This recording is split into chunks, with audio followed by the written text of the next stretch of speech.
Cabbage chutney తయారు చేసుకునే విధానం తెలుసుకుందామండి. చాలా సింపుల్గా ఎంతో టేస్టీగా చేసుకోవచ్చండి ఈ క్యాబేజీ చట్నీ. మన నోటికి కొంచెం రుచిగా అనిపించినప్పుడు ఇలా కొంచెం చింతపండు వేసుకొని పుల్లగా క్యాబేజీ చట్నీ చేసుకుంటే చాలా టేస్టీగా ఉంటుందండి. దానికి కావాల్సినవి ఒక క్యాబేజీ, రుచికి సరిపడా పచ్చిమిర్చి, నిమ్మకాయ సైజ్ అంతా చింతపండు నానబెట్టుకోవాలి, ఒక టమాటా, కొన్ని ధనియాలు, కొంచెం వెల్లుల్లి, కొన్ని జీలకర్ర, కొంచెం మెంతులు. స్టవ్ వెలిగించుకొని స్టవ్ పై ప్యాన్ పెట్టుకొని ధనియాలు, జీలకర్ర, మెంతులు నూనె లేకుండా ఫ్రై చేసుకోవాలండి. అది మిక్సీ జార్లో తీసుకోవాలి. అదే ప్యాన్లో పచ్చిమిర్చి కూడా వేసుకొని మనం తీసుకున్న ఉల్లిగడ్డ చిన్నగా తరిగి వేసుకోవాలండి. వేసుకొని బాగా ఫ్రై చేసుకోవాలి. బాగా ఫ్రై అయ్యాక వాటిని కూడా మిక్సీ జార్లో వేసుకోవాలి.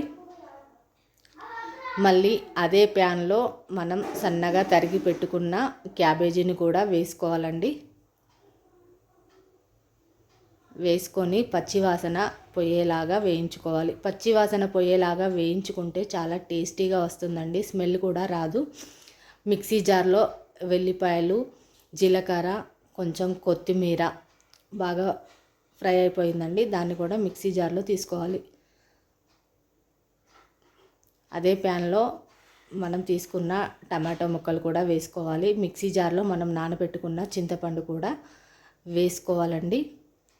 టమాటాలు వేగిపోయాయి. టమాటాలు పక్కన పెట్టేసి వేరొక ప్యాన్ తీసుకొని దానిలో కొంచెం ఆయిల్ వేసుకోవాలి, పోపు కోసం అండి. ఆయిల్ వేడయ్యాక ఆవాలు, జీలకర్ర, వెల్లుల్లి, కొత్తిమీర, కరివేపాకు